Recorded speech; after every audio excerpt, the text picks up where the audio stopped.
तू रोता रह जाएगा, तू रोता रह जाएगा जीवन भर, लाचार बेबस इधर उधर घूमता रह जाएगा। साले जितना मेहनत तो दुनिया को कन्विंस करने में लगा रहा है, दुनिया को इमोशनल सपोर्ट लेने में लगा रहा है, उतना मेहनत कर ले। इसको कहते हैं रिवीजन। नोट्स खोल के रिवीजन तो कोई भी कर लेगा, नोट्स खोल के रिवीजन तो कोई भी कर लेगा, ये होता है रिवीजन। सर लेकिन इसमें तो टाइम बहुत ज्यादा लग जाता होगा सर, ये पूरा बिना देखे लिखने में। मुझे कितना देर लगा, मुझे अभी कितना देर लगा। मैं तो टाइम नहीं है, रिवीजन नहीं होता है, मैंने तो अभी पूरा रिवीजन कर लिया। हाँ और डिटेल में बताऊंगा तो 3 गुना ज्यादा समय लगेगा, मतलब 4 मिनट का 12 मिनट, 12 मिनट में पूरा रिवीजन हो जाएगा। और कुछ चीज मिस हो गया उसको देख लो जाके नोट्स में। पहली बार करोगे तो थोड़ा मुश्किल होगा, लेकिन हमेशा जो मैंने आपको बताया है कि जस्ट क्लास के बाद क्लास नोट्स बंद करके, या मान लो 2 क्लास हो गया 3 क्लास हो गया, क्लास नोट्स बंद करके रफ पेपर लो, उसमें क्या क्या कंसेप्ट कराए हैं वो सारा लिखो, बहुत जरूरी है। और दूसरी बात असाइनमेंट और डीपीपी बिल्कुल किसी भी हालत में करना है। मैं बहुत सारे लाचार बेबस और कमजोर बच्चों को देखता हूं, सर टाइम नहीं मिल रहा रिवीजन के लिए, सर असाइनमेंट करना जरूरी है। अरे तेरा डॉक्टर बनना जरूरी है क्या? अगर हाँ तो असाइनमेंट करना बहुत ज्यादा जरूरी है। मैंने आपको बताया है क्लास नोट्स, डीपीपी और असाइनमेंट ये तो मस्ट है, ये तो मस्ट है। और टाइम कैसे नहीं मिल रहा भाई? 24 घंटे टाइम सबके पास है।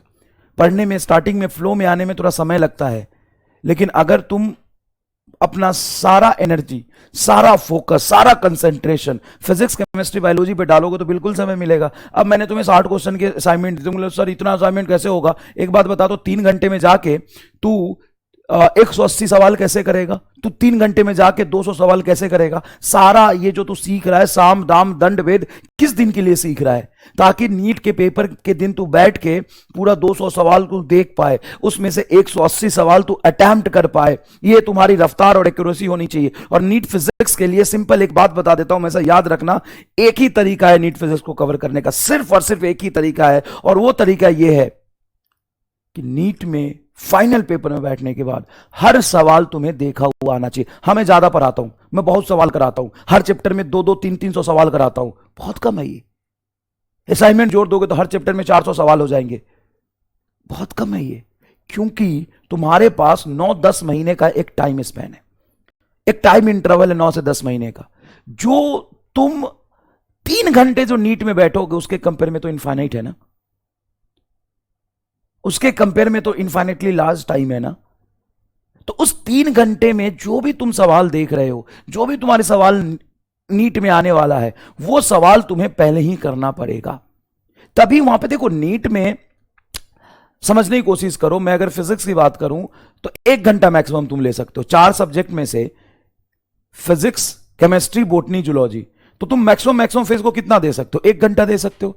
1 घंटे में 10 मिनट में हटा देता हूं ओएमआर फिल करने में, नाम पता एड्रेस भरने में, तो कितना समय हो गया? 50 मिनट हो गया। 50 मिनट में कितने सवाल करने? 50 सवाल करने। मतलब विदिन अ मिनट आपको सवाल पूरा पढ़ना है, सवाल को डिकोड करना है, समझना है, कंसेप्ट याद करना है, फॉर्मूला अप्लाई करना है, कैलकुलेशन करना है, आंसर निकालना है विदिन 1 मिनट, 1 मिनट। तो ये कैसे होगा? कंसेप्ट सीखने से हो जाएगा? नहीं। फॉर्मूला याद रखने से हो जाएगा? नहीं। कैसे होगा? कैलकुलेशन करने से होगा। कैसे होगा? बहुत ज्यादा क्वेश्चन प्रैक्टिस करने से होगा। और ये सारी चीजें आसान नहीं है अगर आप अपना सारा एनर्जी, सारा कंसंट्रेशन सिर्फ फिजिक्स, केमिस्ट्री, बॉटनी, जूलॉजी पे डाल देंगे तो 24 घंटे में से आराम से 6-7 घंटे सोइए और बचे हुए टाइम में लगातार दिमाग में ये चीजें चलते रहना चाहिए। और कोई चीज नहीं है, और कोई रॉकेट साइंस नहीं है। और सबको टाइम मिलता है, तू रोता रह जाएगा, तू रोता रह जाएगा जीवन भर, लाचार बेबस इधर उधर घूमता रह जाएगा। सबको टाइम मिलता है। कह रहे हो कि 3 घंटा सर नोट्स बनाने में लग गया। हाँ, 3 घंटा तुम्हें नोट्स बनाने में लग गया, ये तुम्हें दिखाई दे रहा है, लेकिन बाहर जो यूट्यूब पे टाइम खराब कर रहा था, बाकी चीजों में जो तू टाइम खराब कर रहा था वो तुम्हें नहीं दिख रहा है, वो तुम्हें नहीं दिख रहा है। भाई ये रेस एक अलग लेवल का है। इसमें सिर्फ तुम्हें खुद में इंप्रूवमेंट नहीं करना है, दूसरे से भी आगे निकलना है। समझ गया? 22 लाख बच्चे पेपर फॉर्म भरते हैं, मैं डिमोटिवेट नहीं कर रहा हूं, सही बात बता रहा हूं। अब उसमें से तुम्हें आगे निकलना पड़ेगा किसी भी हालत में। कैसे निकलोगे? अपना सारा एनर्जी, सारा कंसंट्रेशन जो तुम्हारे पास है, सारा पावर लगा दो।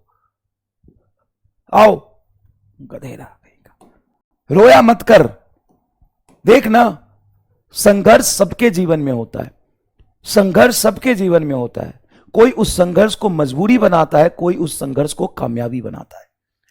इंसान का एक ह्यूमन नेचर है ना कि जब उसको कोई दिक्कत होता है ना, कोई परेशानी में रहता है ना, तो दूसरों के सामने जाकर रो देता है। इससे क्या होगा, दूसरे वाला समझेगा अच्छा तुम इसलिए नहीं कर पा रहे हो, तुम बेचारे बेबस, तुम्हारे जीवन में तो बहुत समस्या है। और हम क्या होते हैं, हम बहुत सॉफ्ट और मुलायम होते हैं। हमें चाहिए कि आज मैं सक्सेसफुल क्यों नहीं हूं, इसका ये रीजन है, और मैं दुनिया को सबको बता देना चाहता हूं ये रीजन, ताकि दुनिया मुझे नाकामयाब, फेलियर, गिरा हुआ इंसान ना समझे। साले जितना मेहनत तो दुनिया को कन्विंस करने में लगा रहा है, दुनिया को इमोशनल सपोर्ट लेने में लगा रहा है, उतना मेहनत कर ले। कंसंट्रेट नहीं कर पाते तो जाके गोबर में कूद जा, साले नाली में कूद जा। कंसंट्रेट नहीं कर पा रहे हैं, जाके कूद जा नाली में। जिंदा क्यों है, खुद नाली में नहा ले जाके। कंसंट्रेट नहीं कर पा रहे भाई। ये सिर्फ बच्चों में नहीं, बड़ों में भी होता है। जैसे मान लो मुझे कोई परेशानी है, मैं कोई चीज नहीं कर पा रहा हूं, तो मैं क्या करूंगा, 4 लोग जाके बोलूंगा देखो ना मुझे ये समस्या है। वो लोग हाँ हाँ बेटा, हाँ भाई सही कह रहा है, तेरे साथ तो ये समस्या है, तो तू परेशान मत हो, सब ठीक हो जाएगा। मुझे क्या लगता है, मुझे सहानुभूति मिल गया। लेकिन बाद में जिसको मैं सुना रहा हूं ना, वही मेरे पे बाद में हंसेगा। कोई नहीं है, किसी का कोई फायदा नहीं होने वाला तुम्हें।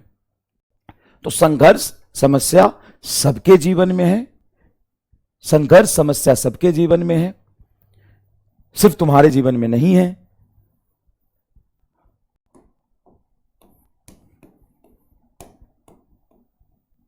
ठीक है, तो उसको मजबूरी बता के रोया मत करो।